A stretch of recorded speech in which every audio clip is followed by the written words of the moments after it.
পুলৱামাত যিদিনা বোমা বিস্ফোৰিত হৈছিল আৰু 6 বছৰ আগতে পুলৱামাত যিদিনা 300 কেজি RDXৰ বিস্ফোৰণত প্ৰায় 42 জন ভাৰতৰ CRPF জোৱান নিহত হৈছিল। সেইদিনাই মই কৈছিলো যে ইয়াত চৰকাৰৰ ষড়যন্ত্ৰ আছে আৰু ভাৰতবৰ্ষত এটা সাম্প্ৰদায়িক মেৰু বিভাজন কৰি 2019 লোকসভা নিৰ্বাচনত জয়লাভ কৰিবলৈ কেন্দ্ৰীয় চৰকাৰৰ ষড়যন্ত্ৰত পুলৱামা বিস্ফোৰণ হৈছিল।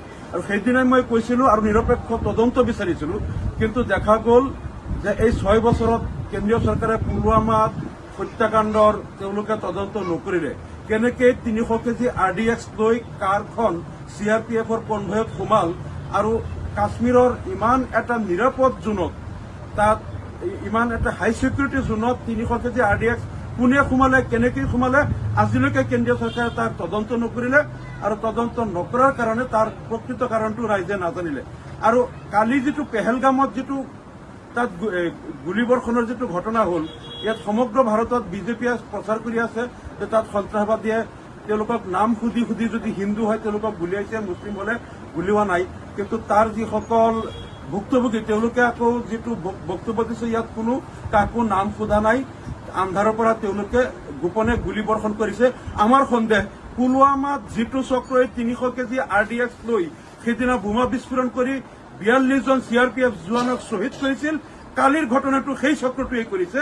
যদি কেন্দ্ৰীয় চৰকাৰে, মোদী চৰকাৰে যদি ইয়াৰো নিৰপেক্ষ তদন্ত নকৰে আৰু এই ঘটনাটোক লৈ সমগ্ৰ ভাৰতত যদি হিন্দু মুছলমানৰ মাজত এটা বৈষম্য আৰু বিভাজনৰ তেওঁলোকে ৰাজনীতি কৰে, তেনেহ'লে আমি বুজি পাম এইটো অমিত শ্বাহ আৰু নৰেন্দ্ৰ মোদীৰ ষড়যন্ত্ৰত হৈছে। আমি আকৌ দাবী কৰিছো, পুলৱামাৰ যিদিনা বোমা বিস্ফোৰণ হৈছিল সেইদিনা আমি যেনেকৈ কৈছিলো ইয়াৰ নিৰপেক্ষ তদন্ত লাগে, আজিও আমি কৈছো পেহেলগামৰ এই ঘটনাৰ তদন্ত লাগে। যদি এই তদন্ত নকৰে আমি বুজি পাম অমিত শ্বাহ আৰু মোদীয়ে যিটো চক্ৰান্ত কৰি পুলৱামাত আগতে RDX বিস্ফোৰণ কৰিছিল, কালিও পেহেলগামৰ হত্যাকাণ্ডটো তেওঁলোকে কৰিছে বুলি আমি বুজি পাবলৈ বাধ্য হ'ম।